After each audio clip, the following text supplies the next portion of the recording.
आणलेली आहे. कारण त्यांनीच स्वतः सांगितलं की मी नॉन बायोलॉजिकल आहे, आणि नॉन बायोलॉजिकल म्हणजे अमानवी.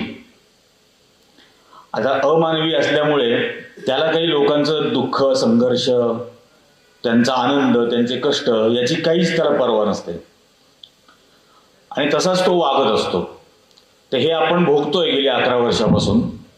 आणि आता तर म्हणजे कहरच झालाय, दसऱ्याच्या दिवशी 100 वर्ष पूर्ण झाली. म्हणजे दुर्दैव विलास पण कसा असतो की महात्मा गांधींची जयंती आणि त्याच दिवशी महात्मा गांधींचा खून करणाऱ्या विचारांची 100री.